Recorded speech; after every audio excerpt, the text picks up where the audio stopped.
आप सब ठीक है? ठीक है? है ना, पिछले हफ्ते बहुत आप काफ़ी अच्छा समय रहा। और है ना, कितने लोगों ने सच में आशीष पाया? हाँ? मैं अगर पूछूं क्या क्या आशीष पाया तो बहुत मुश्किल हो जाएगी, है ना। बहुत क्योंकि बहुत कुछ पाया लोगों ने। हमको जो भी प्रभु देता है तो उसका एक मकसद होता है। हाँ? वो हमारे पास नहीं रखे, लेकिन वो दूसरों को दे दे। जो भी प्रभु हमको देता है ना, जो भी प्रभु ने हमको दिया है वो इस्तेमाल करने के लिए दिया है, रखने के लिए नहीं दिया है। हाँ? जितना देते जाएंगे उतना ज़्यादा मिलते जाएगा। हाँ? जितना नहीं देंगे तो रुक जाएगा। इसीलिए प्रभु का बड़ा ये हम सब सारे लोगों को, जितने लोगों ने जो भी योगदान दिया है ना, किसी भी तरीके से योगदान दिया है, काम के द्वारा, है ना, पैसे के द्वारा, मदद, कोई हर प्रकार की मदद के द्वारा, है ना, सब कलीसिया को, है ना, हमारा बेंगलोर की कलीसिया को, और हमारी चंडीगढ़ की कलीसिया को, हमारे पिंजौर की कलीसिया को, हमारे हिमाचल की कलीसिया को, हरियाणा की कलीसिया को, सबको, है ना, हम अपने चर्च के तरफ से धन्यवाद देते हैं। हालांकि सब ने इसके लिए, और ख़ास करके जो हमारे वक्ता लोग है ना बाहर से आए थे, उनका भी धन्यवाद करते हैं कि उन्होंने हमारे बीच में आके, इतना तबीयत ठीक नहीं रहने के बाद भी, इतना उम्र रहने के बाद में भी, है ना, प्रभु ने उनको हमारे बीच में इस्तेमाल किया और हमारे लिए एक उदाहरण के तौर के ऊपर पेश करके कि किस तरीके से प्रभु का, है ना, प्रभु के लोग किस तरीके से कार्य करते हैं। और प्रभु भी अपने लोगों से ऐसी बातों से बहुत खुश रहता है ना। प्रभु ने अपने लोगों की सेवाई करने के लिए रखा है ना। आज मैं आपको वचन में से कि हमने सबने प्रभु का अनुग्रह पाया, लेकिन अनुग्रह को रखने के लिए, है ना, प्रभु की बहुत सी आज्ञा है, बहुत सारे उसके ये है ना, जो सबसे उसका जो आज्ञा है प्रभु की, जो वो पुराने नियम से देते हुए आ रहा है, जिसको बोलते हैं व्यवस्था, कानून। वो प्रभु, है ना, मैं बहुत से बार देखता हूँ कि हमको जो 10 आज्ञा वही नहीं मालूम है। वो मसीहत का क्या है ना, वो उसको बोलते डीका लॉ, मतलब वो लॉ नहीं खत्म हो सकता, वो खत्म नहीं हो सकता, है ना। सेरेमोनियल लॉ जो है वो खत्म हो जाएंगे, हाँ, लेकिन ये जो व्यवस्था है ये नहीं खत्म होने वाली, है ना। लोग दूसरा चीज के आज भी लोग सेरेमोनियल लॉ के ऊपर ज्यादा, है ना, ध्यान देते हैं, लेकिन ये जो असली, जिसको प्रभु ने बोला मैं ये तुम्हारे हृदय की पट्टी के ऊपर लिख दूंगा पवित्र आत्मा के द्वारा, तो इसको इतना ज्यादा कभी कभी हम महत्व नहीं देते, है ना। आइए हम वचन में से निकालेंगे निर्गमन 20, उसका 1 से लेके 17 तक पढ़ेंगे।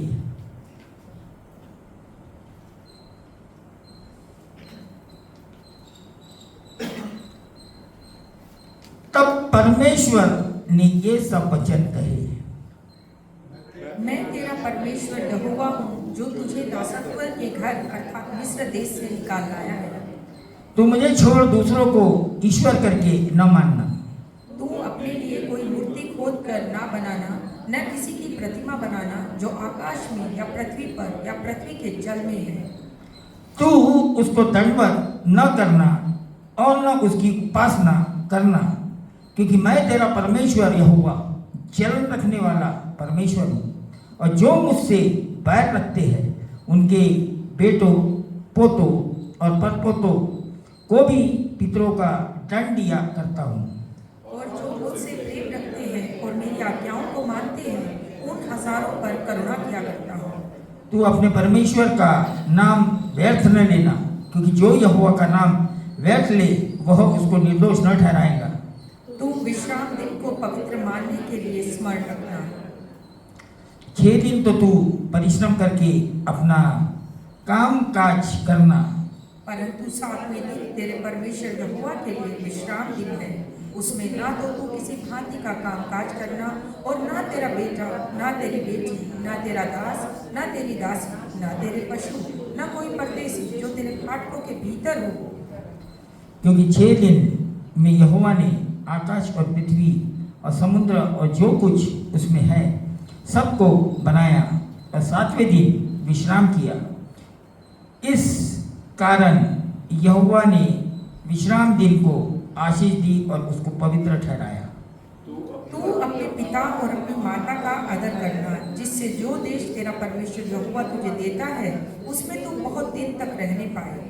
तो खून न करना, तू व्यभिचार न करना, तो चोरी न करना, तू किसी के विरुद्ध झूठी साक्षी न देना, तो किसी के घर का लालच न करना, न तो किसी की स्त्री का लालच करना, और न किसी के दास दासी या बैल गधे का, न किसी की किसी वस्तु का लालच करना। आइए प्रभु अपने वचन को आशीष दे, है ना। मैं चाहता हूँ सबसे कि जिनको ये 10 आज्ञा नहीं मालूम वो मेमोराइज कर ले इसको, है ना, क्योंकि पूरी बाइबल इसी के ऊपर आधारित है। पूरा जो वचन है ये उसका फाउंडेशन है ना। इसी को क्या हुआ है ना, इसी को एक्सपोज किया गया है, तो डिटेल में बताया गया है कि ये व्यवस्था क्या है करके। और माना मैं अपने पिंजौर के लोगों को, अपने चंडीगढ़ के लोगों को, है ना, हम जब छोटे से थे तो हमको, है ना, मसीह परिवार के अंदर में ये जरूरी था, प्रभु की प्रार्थना, 10 आज्ञा, है ना, जो भजन संहिता 23, ऐसे ऐसे जो वचन है वो हमको याद रहना बहुत ज़रूरी था। ऐसे ये करके हमको मतलब तैयारी के। और जो इजरायली लोग थे, है ना, उनका जो बच्चा 12 साल का हो जाता था तो उसको मूसा की 5 किताब, मतलब तोरा जिसको बोलते व्यवस्था की किताब, उसको मुँह जबानी याद होना था। उसको उतना वो लोग क्या करते थे, उतना ट्रेन करते थे। तो है ना, क्योंकि देखिए आप सबको पवित्र आत्मा मिला है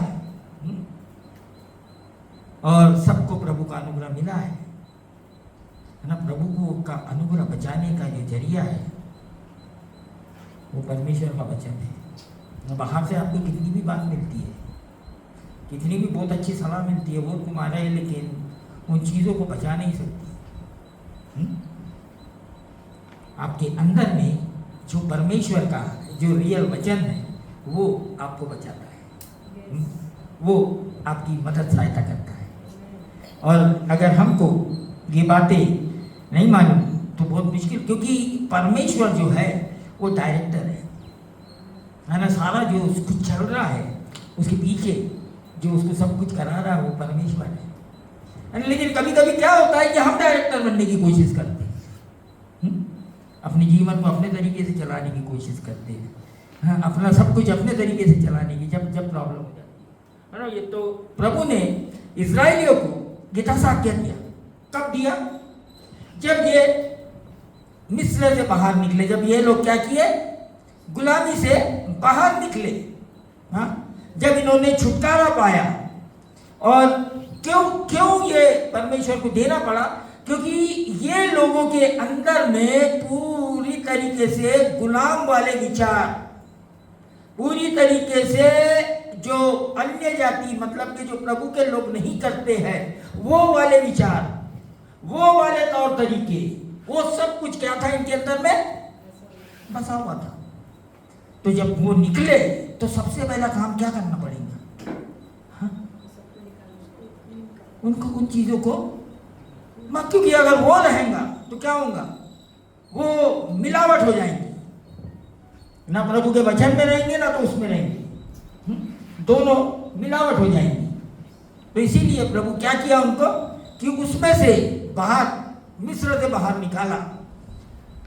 और मिस्र से बाहर निकालने के बाद में प्रभु ने इनको ये 10 आज्ञा दी कि अब तुम इस तरीके से जियो, ये मेरी आज्ञा है और इनसे मैं ये करने वालों से मैं प्रसन्न रहता हूँ। और प्रभु आज भी हमसे यही चाहता है कि जो परमेश्वर जो बातें हमको बोलता है या जो बातें हमको करने लगाता है, हम उसके अनुसार अपने जीवन को बिताएं।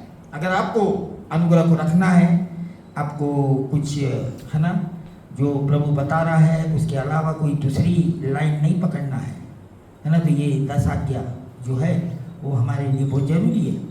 तो आप क्या करेंगे? सबसे पहले इनको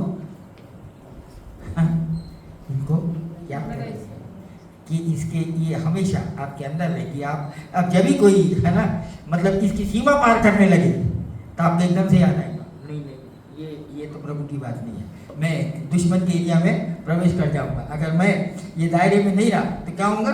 दुश्मन के एरिया में प्रवेश कर जाऊंगा। जब दुश्मन के एरिया में हम प्रवेश कर जाते तो क्या होता है? हम कुछ नहीं कर पाते। फिर वो क्या करते हैं? हमारे ऊपर अटैक करते थे। जो लोगों के ऊपर अटैक होता है मालूम आपको, ये एक बहुत बड़ा कारण है। हम क्या करते हैं? एक सीमा होती है उसको लांघने होती है। आप एलओसी पार कर रहे हैं तो दुश्मन तो भाई खड़ा है वहां पर ना, वो तो मारना ही है तुमको। तो ये जो 10 आज्ञा है ये है ना। लेकिन इसके अंदर में मैं जो बात करने वाला हूँ, इसकी जो पहले के जो 4 आज्ञा है ये मेरे और परमेश्वर के बीच में है, व्यक्तिगत रूप से मेरे और परमेश्वर के बीच में है।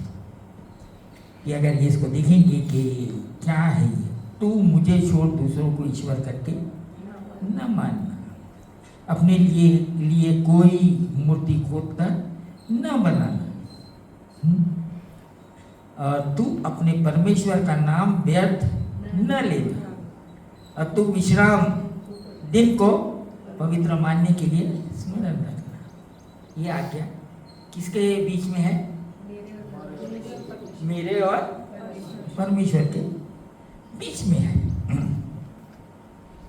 और ये आज्ञा जो है, जब हम मेरा और परमेश्वर का जो संबंध है वो सही रहेगा तो उसके बाद में हमारा जो रिश्तेदारी संबंध है वो भी सही रहेगा। सुनो मेरी बात, जो भी हमारा बाहर का संबंध है, सोशल या जो भी हमारा रिलेशन है वो सही रहेगा, है ना। क्योंकि 12 वचन से ये बोल रहा है तू अपने माता पिता का, आपकी कौन आ गया? फैमिली आ गया, हाँ फैमिली आ गया।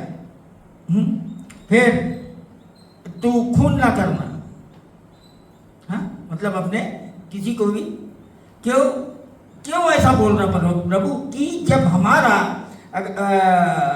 जो संबंध प्रभु के साथ में सही रहेगा तो हमारा संबंध एक दूसरे के साथ में भी क्या रहेगा? ठीक रहेगा। और जब प्रभु के साथ में ही संबंध नहीं है तो हमारा संबंध एक दूसरे के साथ में भी ठीक नहीं रहेगा, एक दूसरे के साथ में भी ठीक नहीं रहेगा। प्रभु ने बोला यिर्मयाह में, है ना, मैं ये जो वचन है इसको क्या करूंगा? तुम्हारे हिजकिय्याह के अंदर में बोलता मैं ये वचन को तुम्हारे अंदर में डाल दूंगा, हाँ, और ये तुम्हारे हृदय की पट्टियों पे इनको लिखूंगा। और नया नियम की जो वाचा है वो यही है कि ये सारे जो परमेश्वर के वचन हैं ये हमारे अंदर होते हैं पवित्र आत्मा के द्वारा। लेकिन क्या इसका मतलब है कि हमको ऐसे ही पवित्र आत्मा दे देंगे? है ना, ये चीज़ याद रखो, जो चीज़ आप पढ़ते नहीं है, जो आप उसको है ना ध्यान नहीं करते हैं, है ना, तो जब याद करोगे ना तो कुछ याद नहीं आएगा। कब याद आता है? जब कुछ आपने देखा है, कुछ पढ़ा है तो वो स्मरण आता है, हाँ यार वो देखा था, है ना। उसी तरीके से जब आप इनको है ना मनन करते हैं, इसकी स्टडी करते हैं तो क्या करता है? पवित्र आत्मा आकर आपको मदद करता है, आपको आपके है ना आपके मेमोरी में लेके आता है, वो याद दिलाता है कि ये है, जैसे आप कोई पाप करने वाले हैं या आप परमेश्वर के विरुद्ध में जाने वाले हैं, तो क्या होता है कि पवित्र आत्मा जो है वो परमेश्वर के वचन को लेके हमको क्या करता है, कायल करता है। इसको लेके परमेश्वर के वचन को लेके हमको क्या करता है, कायल करता है ना। ये काम पवित्र आत्मा का है कि परमेश्वर ने हमको वचन दिया है और परमेश्वर के वचन को लेके जब हम परमेश्वर के विरोध में जाने लगते या जब हम परमेश्वर के है ना मतलब हम परमेश्वर के अनुसार काम करते रहते, तो भी पवित्र आत्मा हमको बोलता शाबाश, बहुत अच्छा किया। और जब हम परमेश्वर के वचन के विरोध में जाते रहते तो क्या होता है, पवित्र आत्मा बोलता कि ये गलत कर रहा है। अभी बहुत से लोग ऐसे भी है जो है ना हर एक चीज को गलत सोचते हैं, और कुछ ऐसे लोग हैं जो किसी चीज को भी गलत नहीं सोचते। तो ऐसे दोनों प्रकार के लोग दुनिया में बहुत है। हर एक चीज को गलत सोचने वाले और हर एक चीज को गलत नहीं है करके ऐसे सोचने वाले बहुत से दुनिया के लोग हैं, है ना। लेकिन हमको तो पूरा परमेश्वर ने पूरा ब्लूप्रिंट दिया हुआ है कि किस तरीके से चल रहा है हमको। तो हम क्या दुनिया के लोगों के समान नहीं सोच सकते, है ना। आइए हम ये जो परमेश्वर ने अपने लिए दिया है, तो क्या हुआ कि जब परमेश्वर ने लॉ को दे दिया और ये व्यवस्था को दे दिया, तो क्या ये पूरी तरीके से कर रहे थे? इसमें परमेश्वर ने उसको है ना, उसमें जो करेगा, जो इसको मानेगा उसके लिए क्या है, और जो नहीं मानेगा उसके लिए क्या है। जो पहले लिखा कि जो नहीं मानने वाला है ना, ये जो 5 वचन है इसके अंदर में नहीं मानने वालों के बारे में लिखा है। पढ़िए 5:20 का। तू उनको दंडवत ना करना और ना उनकी उपासना करना, क्योंकि मैं तेरा परमेश्वर यहोवा जलन रखने वाला परमेश्वर हूँ, और जो मुझसे बैर रखते हैं उनके बेटों, पोतों और परपोतों को भी पितरों का दंड दिया करता हूँ। ये कितने परिवार के अंदर में ये दंड देने वाला है प्रभु? नहीं, कितने परिवार हो गए, कितने जनरेशन हुए? 4 जनरेशन हुए, है ना।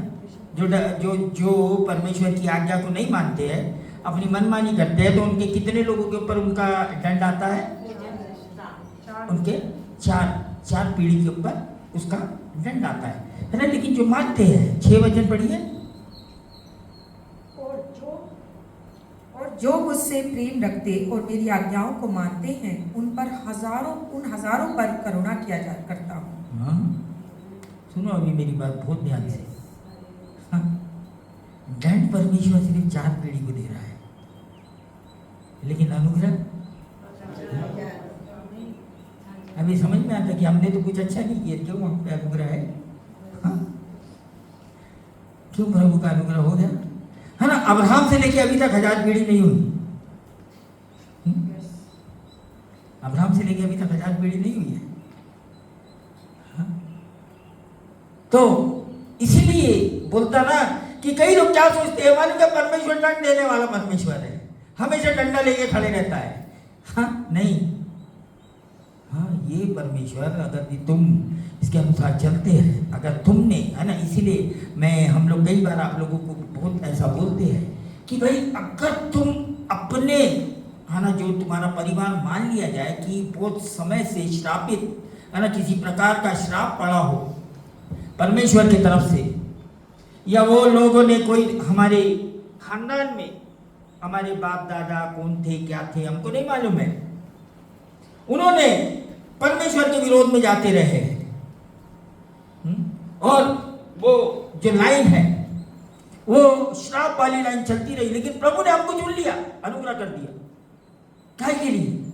हमारे परिवार और हमारे बीच में, परमेश्वर के बीच में खड़े रहना, है ना। इसीलिए हमने जो हमारे बाप दादाओं का जो पाप है उसको भी पश्चाताप करना पड़ता है, मालूम आपको? उसको भी क्यों? ये रिस्पॉन्सिबिलिटी हमको प्रभु ने चुन के दे दिया है कि अब तुम ये श्राप वाली, जो ये कर्ज वाली लाइन को तोड़ दो और तुम्हारे द्वारा क्या करूंगा मैं? तुम्हारे द्वारा तुम्हारे पूरे परिवार के अंदर में क्या लेके आऊंगा? अनुग्रह, आशीष वो लेके आऊंगा। इसीलिए ये आज्ञा। तो जो अनुग्रह पाके बच चुके हैं, तो सोचो कि हमारे लिए परमेश्वर का प्लान क्या है ना। परमेश्वर वो सारा वो जो वहाँ का जो है उसको तोड़ने के लिए हमारे परिवार के अंदर से एक एक जन को किसी न किसी को खड़े करता है, ताकि क्या हो, वो जो लाइन है उसको खत्म कर दे। मतलब अब तुम्हारे जो आगे की लाइन है, हाँ, वो आशीषित लाइन बन जाए, वो आशीषित परिवार बन जाए। एक आशीष परमेश्वर की इसमें आशीष पाने वाला। तो हम अगर इसके ऊपर लापरवाही करते हैं, सोचो हाँ, हम क्या कर रहे हैं? हाँ, मान लिया जाए, इसीलिए बोलते ना कि जो नेक्स्ट जनरेशन है उसकी गारंटी नहीं है कि मैं बच गया तो वो भी बच जाएंगे। अगर हमने उनको ट्रेन नहीं किया, हमने उनको सिखाया नहीं, और हम उम्मीद कर रहे हैं कि प्रभु कर देगा, नहीं। इसलिए बोलता कि अपने अगले जनरेशन को सिखाओ, उनको क्या करो, बताओ। पुराने नियम के अंदर में अगर आप जाके देखेंगे कि परमेश्वर ने, है ना, इनके नेक्स्ट जनरेशन के बारे में बहुत सारा कुछ बताया कि तू अपने बच्चों को अपने घर में क्या कर, हर जगह परमेश्वर के वचन को लगा दे, कि जहाँ नजर जाए वहाँ परमेश्वर का वचन दिखे, ताकि वो उसके, है ना, उसकी आंख परमेश्वर के, उसका दिमाग परमेश्वर के वचन के अलावा कहीं, है ना, भटक ना जाए, उसके सामने हो, ताकि ये उसको जीना सिखाए, है ना। तो ये परमेश्वर का ये है कि भाई परमेश्वर का मेन क्या है कि मैं तुम्हारा सृष्टिकर्ता परमेश्वर हूं, मैं तुम्हारा उद्धार करता परमेश्वर हूं, इसीलिए क्या करो, मेरी सुनो। क्योंकि मैं जितना आप अपने बारे में नहीं जानते हैं उतना मैं आपके बारे में जानता हूं। जितना हम अपने बारे में नहीं जानते हैं उतना परमेश्वर हमारे बारे में जानता है। तो जो हमारे बारे में हमसे ज़्यादा जानता है तो किसकी सुनना चाहिए? परमेश्वर की सुन, है ना। एक ऐसा राजा हुआ, है ना, कई मैं जैसे बताया कि जब परमेश्वर ने ये दे दिया तो क्या सुने? नहीं सुने। कुछ लोग सुनते थे, कुछ लोग नहीं सुनते थे। आज भी वैसे ही है, आज भी कोई समय बदला नहीं है कि कुछ सुनते हैं, कुछ मानते हैं, कुछ नहीं मानते, है ना। मसीह भी है, नहीं भी मसीह है ना। विश्वासी बोलते हैं, नहीं विश्वासी बोलते हैं, लेकिन है ना हर कोई पूरी बात को नहीं सुनता है। इसीलिए हमको पवित्र आत्मा मिला है कि हम, है ना, उसको वो हमको क्या करे, जहाँ हम गलत करते हैं हमको सिखाए, हमको बताए कि ये है ना। ये हम, है ना, एक ये निकालेंगे, दूसरा राजा निकालो मेरे साथ में। इसको हम देखेंगे कि ये जो एक राजा हुआ, 1 से लेके तो 7 तक पढ़ेगी पहले हम इसका पढ़ लो। दूसरा राजा 23वां अध्याय,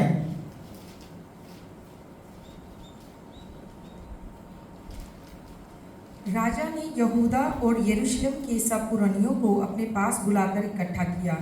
तब राजा यहूदा के सब लोगों और यरूशलेम के सब निवासियों और याजकों और नबियों वरन छोटे बड़े सारी प्रजा के लोगों को संग लेकर यहोवा के भवन में गया। उसने जो वाचा की पुस्तक यहोवा के भवन में मिली थी उसको सब बातें उनको पढ़कर सुनाई।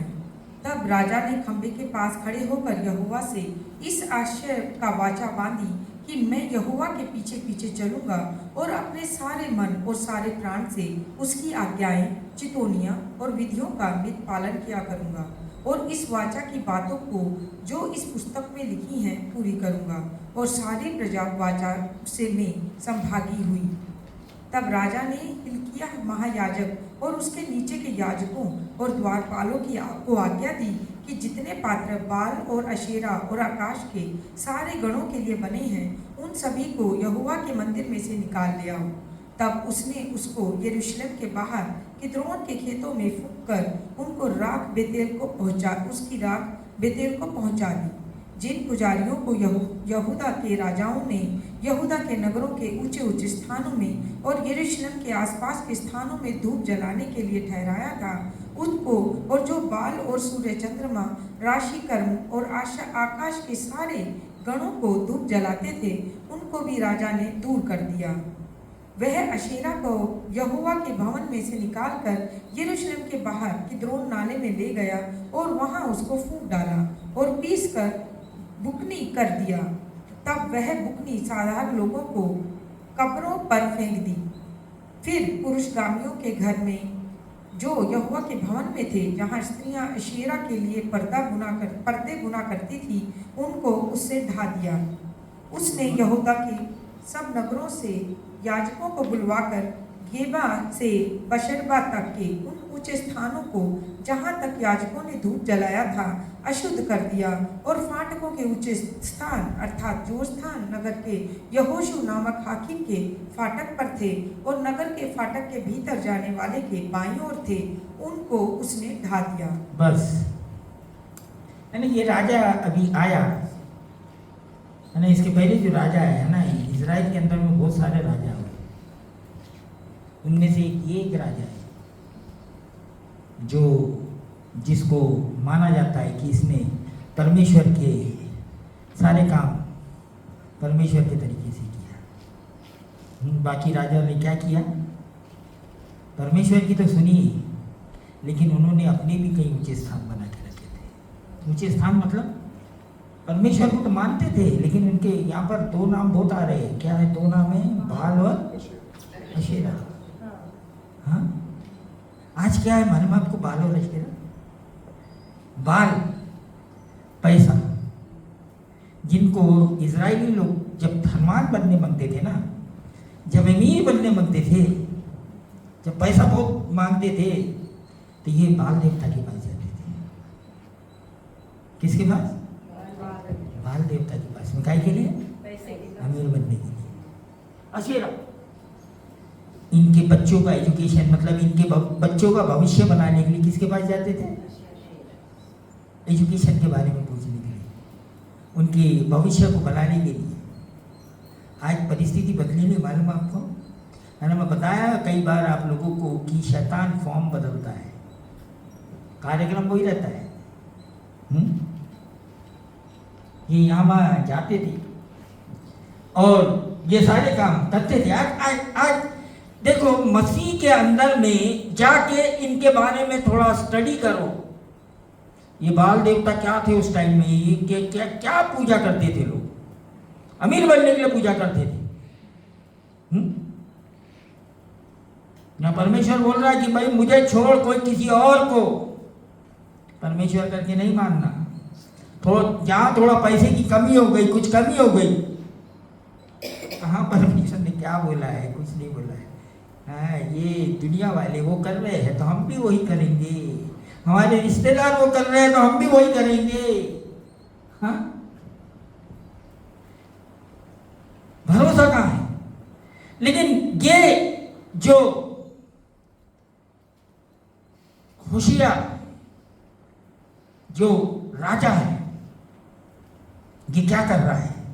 हाँ, इसने क्या बोला कि इस देश के अंदर से जितना भी ऐसा कुछ है वो सारा फूंक डालो।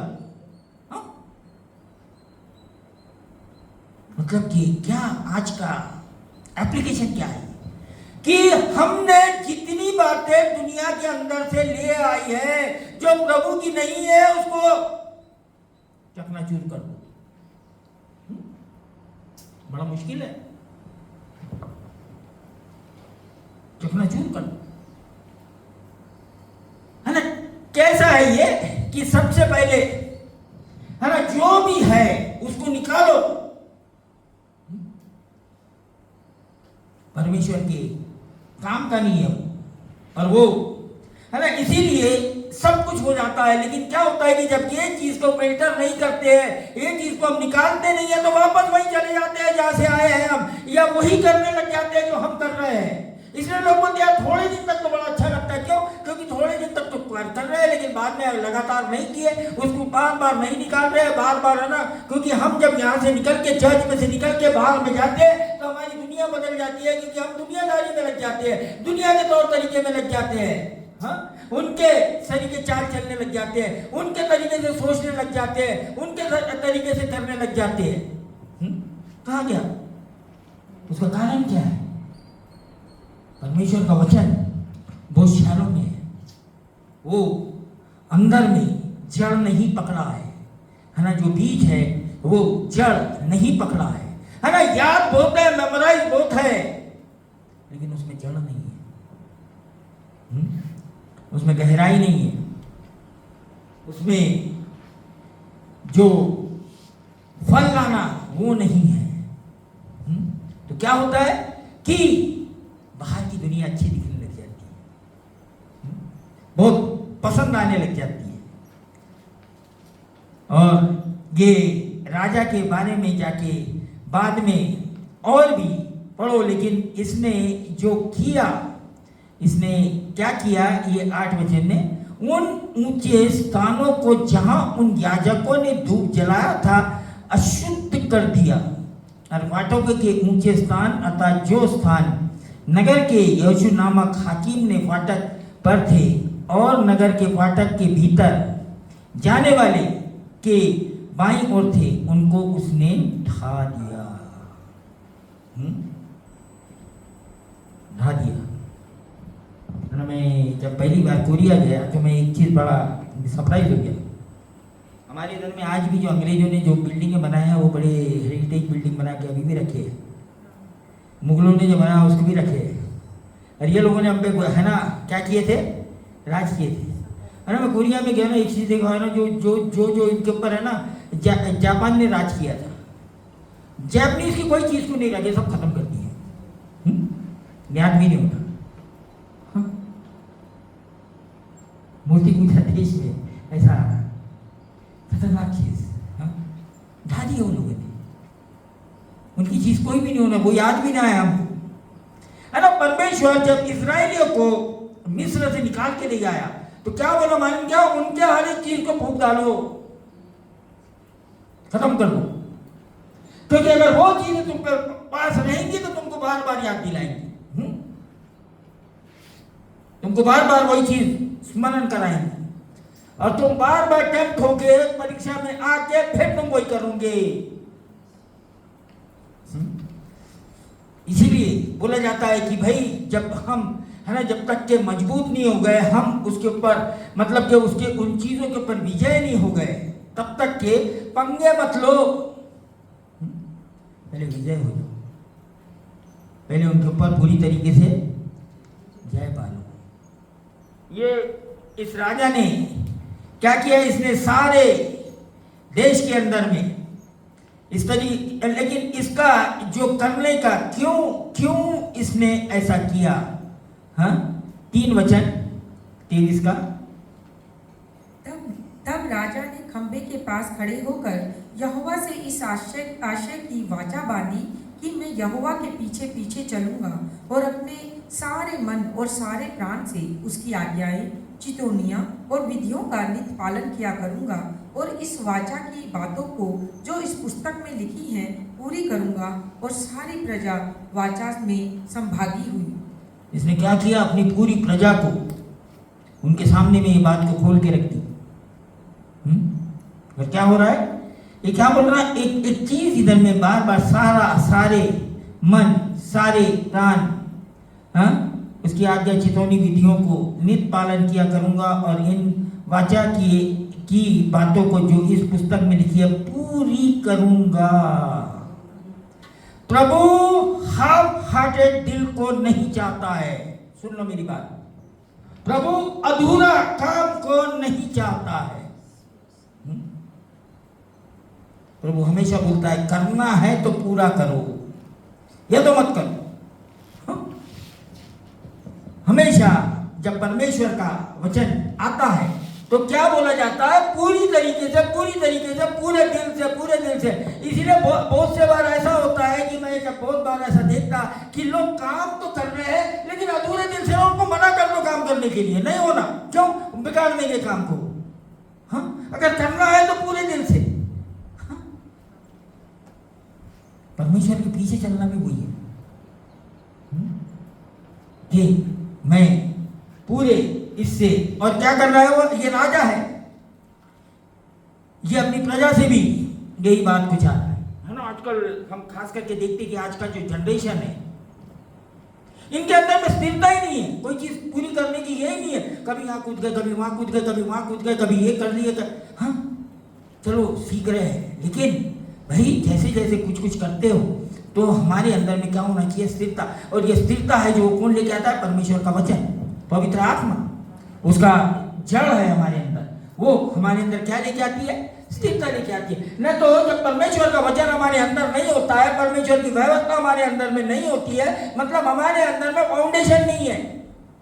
और फाउंडेशन नहीं है तो कोई भी चीज हमको क्या करती है, दुनिया की बातें हमको हिलाते रहती है, हमको इधर उधर झोंके में लेके जाते रहती है ना। मैं ये नहीं बोलता कि आज आपने सुन लिया तो आज करने लगेंगे, नहीं, लेकिन अगर आज से प्रैक्टिस करेंगे क्या होगा, धीरे धीरे आपके अंदर में स्थित होंगे। हमारा देश का अभी अगर हमारे देश का फाउंडेशन देखो और आज के न्यूज में अगर जाके देखो तो क्या हो रहा है हमारे देश में, आज तो ये परिस्थिति आ गई है, किसी डॉक्टर के ऊपर किसी के ऊपर कोई भरोसा नहीं कर सकता, ये नकली है ये सब। हाँ, पूरा एजुकेशन के अंदर में ही नीट के एग्जाम के अंदर में, मतलब इनके पहले से बंदे रहते हैं यार, ये लोग जितनी सीट है वो ऑलरेडी हर फिक्स है, किसने कितनी मेहनत किया उसकी कोई जरूरत नहीं है। आज ये परिस्थिति हमारे देश की, अभी पता चल रहा है क्या हो गया, मालूम नहीं क्या होने वाला है।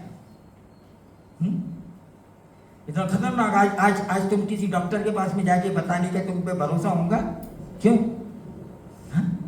नकली है यार ये तो। हाँ, माँ बाप, हाँ, उनके बच्चों को पास कराने के लिए चेहरा ब्लैंक चेक दे रहे हैं। हाँ?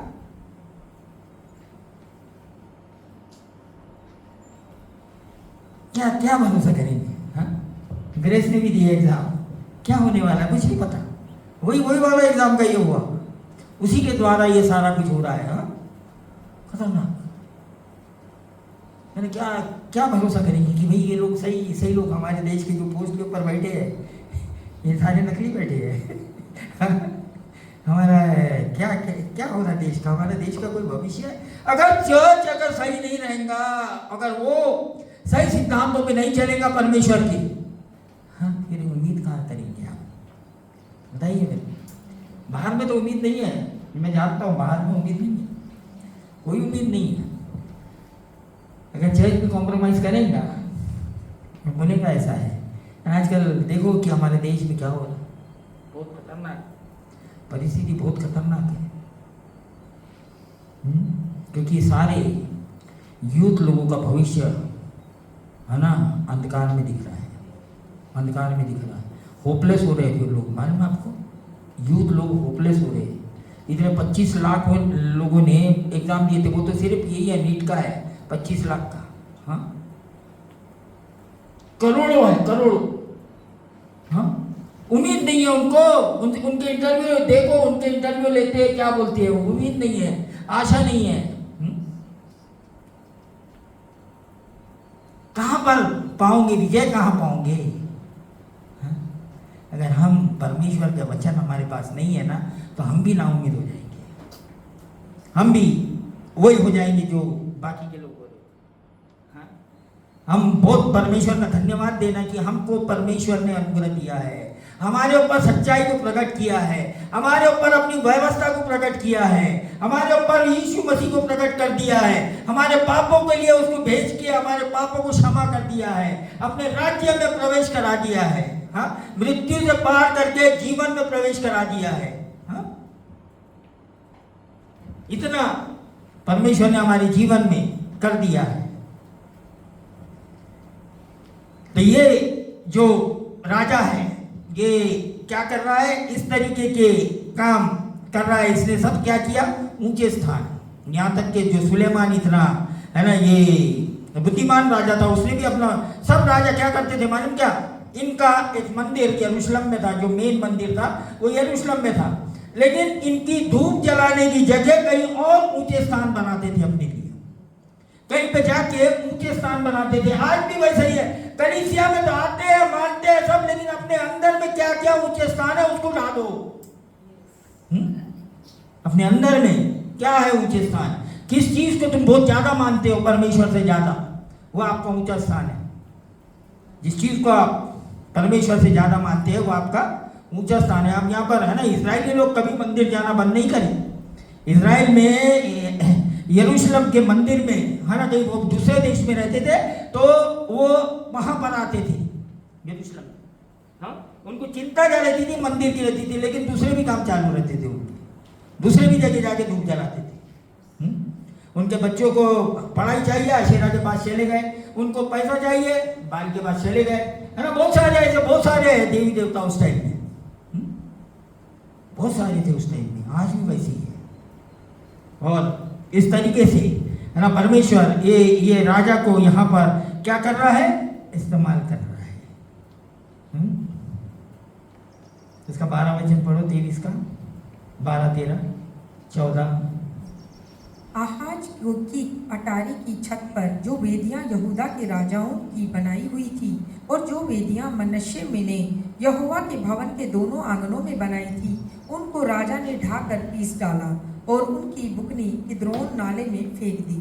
और जो ऊंचे स्थान इजराइल के राजा सुलेमान ने यरूशलेम के पूर्व की ओर और विकारी नामक पहाड़ी के दक्षिण ओर और अश्तोरेत नामक सिदोनियों की घिनौनी देवी और कमोन नामक सुआबियों के घिनौने देवता और मिल्कोन नामक अमोनियों के घिनौने देवता के लिए बनवाए थे, उनको राजा ने अशुद्ध कर दिया, उनके लाठों को तोड़ दिया और अशेरों को काट डाला और उसके स्थान मनुष्यों की हड्डियों से भर दिए। 14 तक हो गया। मैंने क्या किया इसने, अब ये जो इनके पुराने राजा लोग थे, हाँ, इनके भी नाम है बाइबल के अंदर में, सुलेमान का क्या किया, उसके ऊंचे स्थान को भी नहीं छोड़ा। सोचो कि कितना रिस्की काम है ये, हाँ, क्योंकि सुलेमान को तो मानते हैं ना लोग। अभी हमारे देश में जो गांधी जी ने काम किया, तो उसकी चीजों को तोड़ दो बोलेंगे, हाँ, कौन पंगा लेगा, हाँ? लेगा कोई नहीं लेगा। क्या किया इसने, कहाँ से आ गई इसकी ताकत, इसके अंदर में जो इतना जो हिम्मत कहाँ से आ गई। जब असली चीज हमारे अंदर होती है तभी ही हिम्मत आती है, नकली चीज हिम्मत नहीं देता। इतना बोलने के लिए, इतना प्रचार करने के लिए, है ना, तुमको असली चाहिए, हाँ, नहीं तो हिम्मत ही नहीं। क्या सोचेंगे लोग, ये मेरे विरोध में हो जाएंगे, हाँ। ये क्या कर रहा है, वो सारी चीजों को खत्म कर दे रहा है, तोड़ दे रहा है, क्योंकि इसको क्या चाहिए, इसको परमेश्वर का प्योर राज चाहिए, जो परमेश्वर की व्यवस्था है वो चाहिए, इसको परमेश्वर के वो काम चाहिए, हाँ, जो परमेश्वर ने इन लोगों के लिए ये आज्ञा के अनुसार, ये व्यवस्था के अनुसार, है ना, परमेश्वर इनका राजा होना चाहता है, लेकिन ये किसी और राजा के पीछे चलने मांगते हैं। आज भी वही है, परमेश्वर हमारा राजा होके, है ना, परमेश्वर हमारी अगुवाई करने मांगता है, लेकिन हम कुछ और अगुवाई मांगते हैं, हाँ? ऐसी अगुवाई जिनका खुद अपना भविष्य अपने हाथ में नहीं है, कैसे चलाएंगे उसको। ये राजा, इसीलिए ये जो राजाओं के जो बातें हैं, उसको अगर तुम देखो कि बहुत कम राजा ऐसे हुए जो परमेश्वर के पूरे तरीके से, क्यों, क्योंकि इसको व्यवस्था की ये बातें समझ में आई। ये व्यवस्था क्या है, अगर हम रोमियो 3:20 पढ़िए कोई।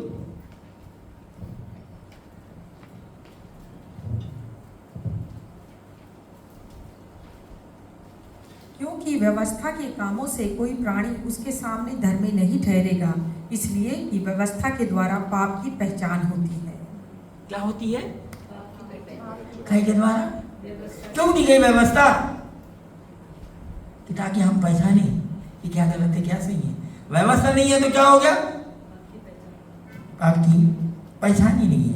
एक और पढ़िए ये इसका रोमियो 5:13। व्यवस्था को दिए जाने पर तक पाप जगत में तो था, परंतु जहाँ व्यवस्था नहीं वहाँ पाप गिना नहीं जाता। हाँ, वह पाप तो था। आज मालूम कि सेम कंडीशन है, पाप तो है लेकिन वो है ना, वो कानून ही खत्म कर दिए, मालूम आपको? और लोगों को मालूम है ये पाप है, हाँ, लेकिन गिना ही नहीं जा रहा है। आजकल जो हो रहा है दुनिया में, हम आपको सब मालूम है क्या हो रहा है, हाँ? लेकिन उसको पाप गिना ही नहीं जा रहा। क्यों? हाँ? क्योंकि उसको कॉन्स्टिट्यूशन में से कट कर दिया गया है, उसको मान्यता दे दी गई है, छूट दे दी है पाप देने करने की। हाँ, समझ में आ रहा है कि किस तरीके से शैतान जो है, जो लोगों के जीवन को बर्बाद करने के लिए जो प्रभु ने जो बातें दी है उसके अंदर में किस तरीके से सेल लगा रहा है। और लोग क्या बोल रहे हैं? भाई मैं लिबर्टी है, स्वतंत्रता है, हाँ, कोई मत रोको हमको। बड़ा ऐसा चल रहा है दुनिया में। कौन बोलेगा इसको? चर्च नहीं बताएगा तो कौन बताएगा? क्योंकि बहुत जल्द ये बात आने वाली है कि हम इस तरीके का प्रचार नहीं कर पाएंगे, जल्दी से रोक लग जाएंगी। पूरी तैयारी चालू है, यूरोप में, अमेरिका में हो गया है। यूरोप में तो वैसे इस प्रकार का प्रचार नहीं कर सकते, पास्टर अंदर हो जाए उसको तुरंत जेल में डाल देंगे, तुरंत जेल में डाल देंगे। तो ये इस तरीके का बात क्यों हो रहा है? कौन कर रहे हैं ये लोग? जो परमेश्वर के विरोध में है, जो परमेश्वर के व्यवस्था के विरोध में है, जो परमेश्वर ने उनको बोला है नहीं करने के लिए, वो कर रहे हैं, है ना। इसीलिए परमेश्वर भी क्या करता है ना, क्या परमेश्वर उनको जबरदस्ती करेगा? हाँ, रोमियो 1 निकालिए।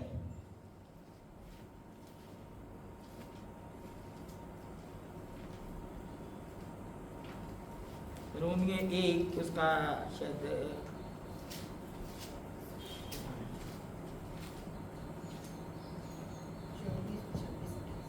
24 पढ़िए। इस कारण परमेश्वर ने उन्हें उनके मन की अभिलाषाओं के अनुसार अशुद्धता के लिए छोड़ दिया कि वे आपस में अपने शरीरों का अनादर करें। 26 भी पढ़िए।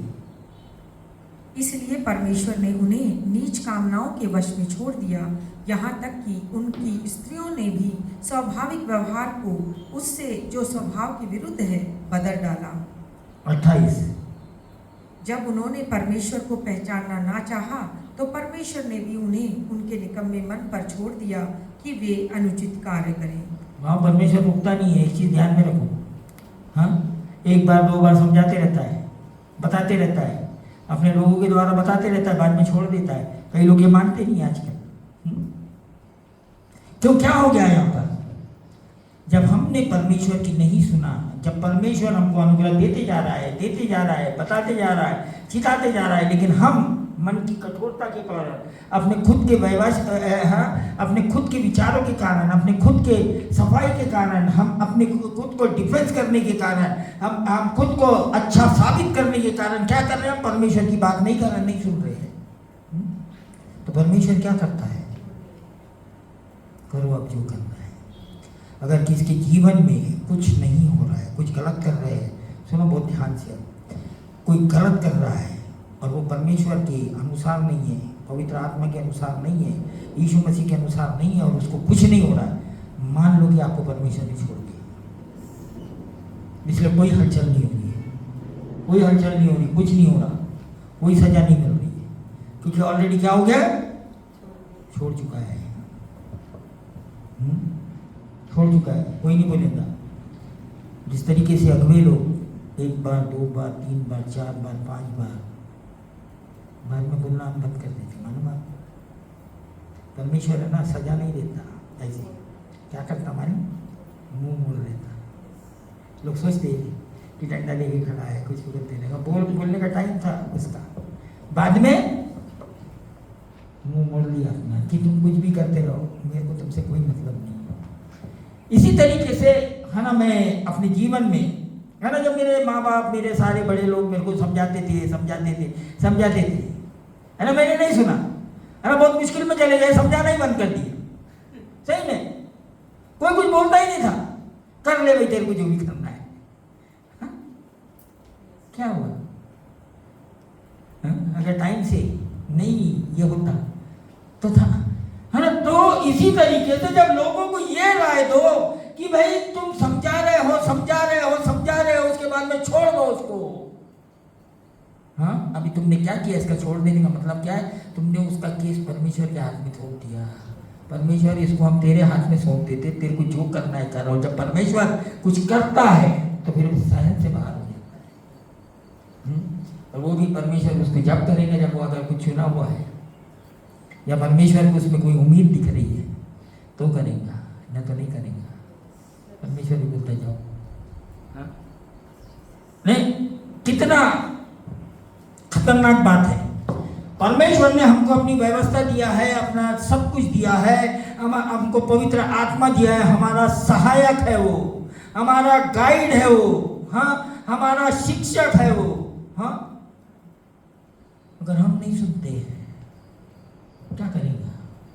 उसको बोलते हैं ना कि ये लोग बहुत सख्त हो गए। इजरायली लोगों का क्या हो गया था?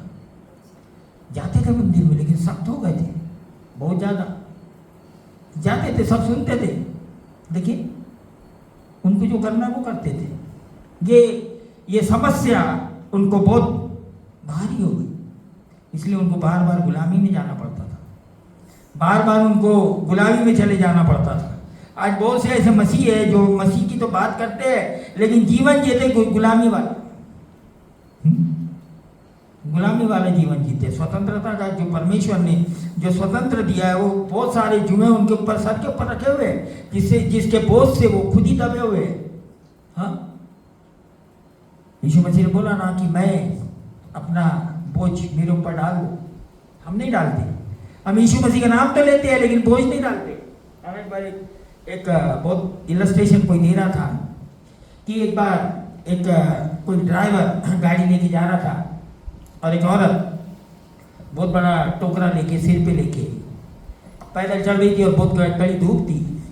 वो गाड़ी वाले को बेचारे को बड़ी दया आ गई उसके ऊपर कि यार ये इतना भारी टोकरा लेके सर पे लेके चल रही है, इसको गाड़ी में बिठा दो। वो लेडी बैठ गई गाड़ी के अंदर में, लेकिन फिर भी उसकी जो हाँफने की आवाज़ आ रही है, बड़ा ये यार ये क्या हो रहा है, क्यों? हाँ, वो क्या करी ना, वो टोकरा सिर पे रखा है लेकिन वो उसको गाड़ी में बैठी है। ऐसे बहुत से है जो हाँ, बैठ तो गए लेकिन वो बोझ नहीं दे रहे, वही बोझ के नीचे दबे हुए हैं।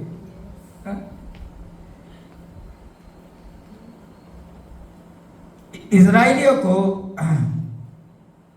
यहोशू जब लेके आ गया है ना, तो यहोशू क्या बोला इनको? यहोशू निकालिए कोई 24 उसका,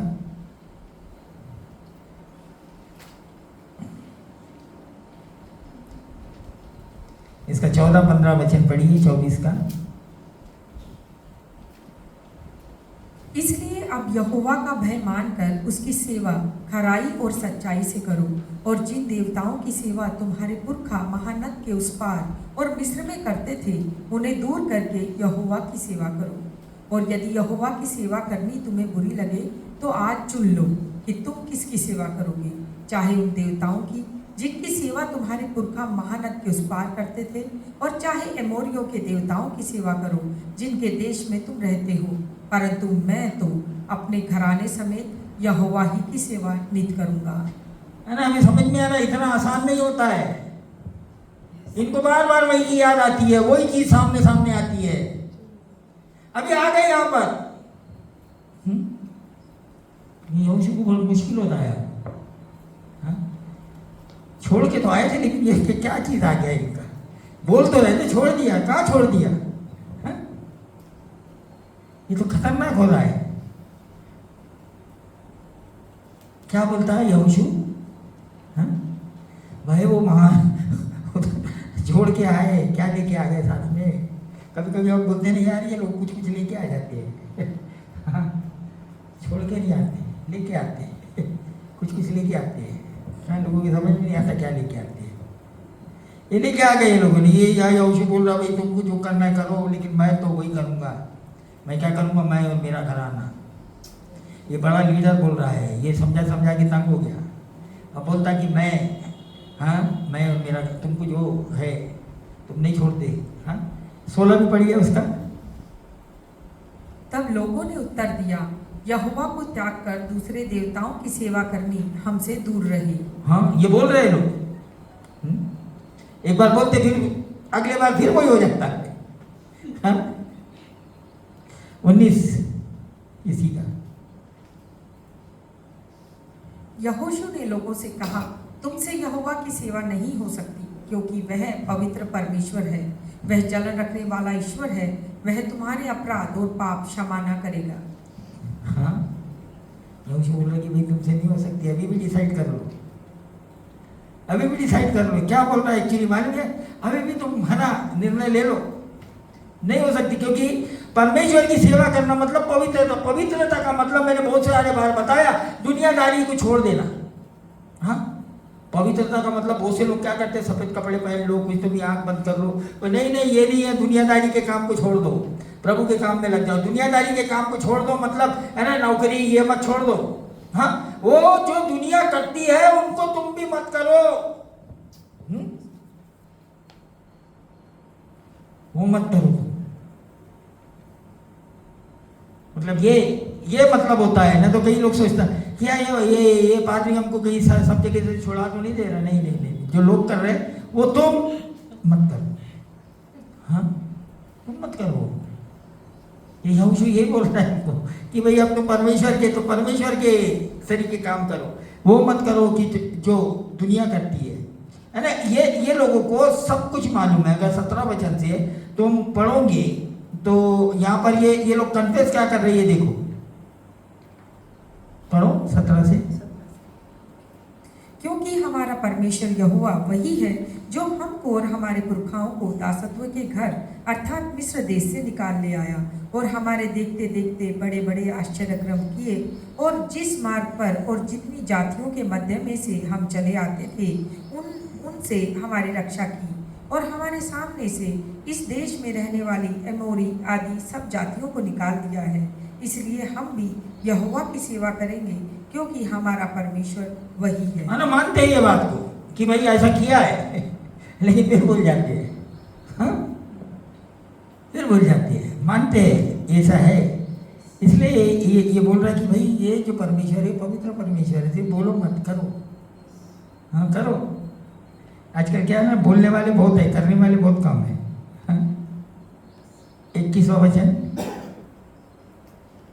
लोगों ने यहोशू से कहा, नहीं, हम यहोवा ही की सेवा करेंगे। 22। यहोशू ने लोगों से कहा, तुम आप ही अपने साक्षी हो कि तुमने यहोवा की सेवा करनी चुन ली है। उन्होंने कहा, हाँ, हम साक्षी हैं। 23। यहोशू ने कहा, अपने बीच में से पराई देवताओं को दूर करके अपना अपना मन इज़राइल के परमेश्वर यहोवा की ओर लगाओ। हाँ, क्यों बार बार बोलना पड़ता है? हाँ, यानी ये कंफर्म कर रहा है लोगों को भी कि भाई तुम हमेशा असफल हो जाती है, फेल हो जाती। क्यों? क्योंकि स्थिरता नहीं रहती है, क्योंकि व्यवस्था को भूल जाते हो, परमेश्वर की आज्ञाओं को से दूर हो जाते हो, परमेश्वर की बातें को छोड़ के तुम्हारे सामने में दुनिया की बातें आ जाती, तो डिसीजन लेना बहुत मुश्किल हो जाता है। क्योंकि आज का जो ये है, लोग क्या सोचेंगे, लोग क्या करेंगे, बड़ा मुश्किल काम है। लेकिन ये जो भी लोग एक बार डिसीजन लेते हैं, है ना, इसलिए यीशु मसीह ने बोला है ना, लूक 9 निकालिए, उसका 61 है, 62 है। लूका 9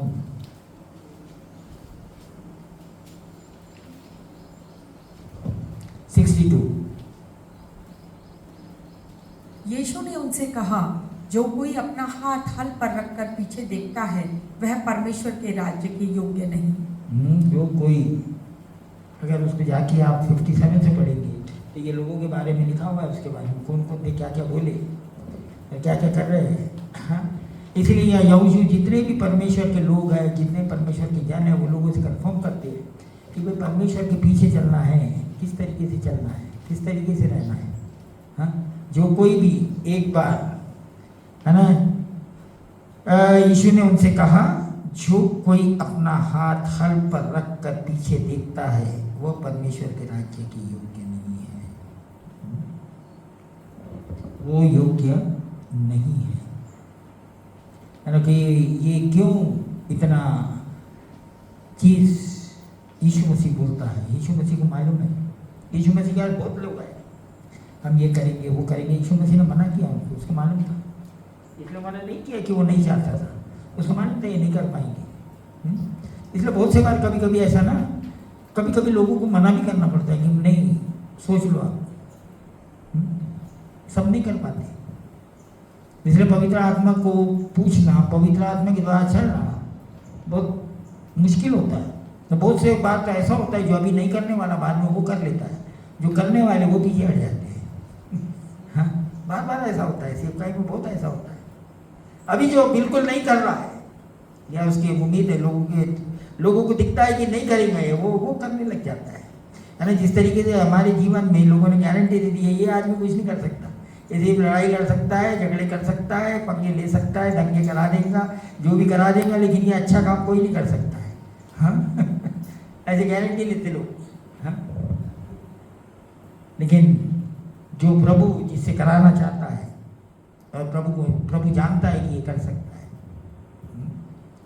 इसीलिए है ना, प्रभु के लिए इसको बोला जाता है ना कि परमेश्वर के वचन के लिए, उसके लॉ व्यवस्था के लिए हम हाजिर रहना बहुत जरूरी है। अवेलेबिलिटी बहुत जरूरी है, उसके सामने रहना बहुत जरूरी है ना। कोई काम करना चाहता लेकिन है ही नहीं, क्या करेंगे, अवेलेबल नहीं है। हाँ, अच्छा करता लेकिन है ही नहीं, तो भाई क्या करेगा, चाहिए कुछ चाहिए ना। परमेश्वर का वचन भी यही चाहता है, हम कितने भी बोले लेकिन है उसके लिए हाजिर है, अवेलेबल है। बोलने से कुछ नहीं होता, अवेलेबल होगा। ठीक, आज परमेश्वर अपने वचन को आशीष दे, और मैं उम्मीद करता हूँ कि आप सब 10 आज्ञा को याद करेंगे। उसका शॉर्ट फॉर्म में भी आता, कहीं देख लो, है ना, वो पूरा वैसे नहीं, लेकिन उसको हर आज्ञा को पूरा एक सेंटेंस में है। Hallelujah hallelujah. थोड़ा सा प्रार्थना करें, रंग बंद कीजिए। ओ हालेलुया।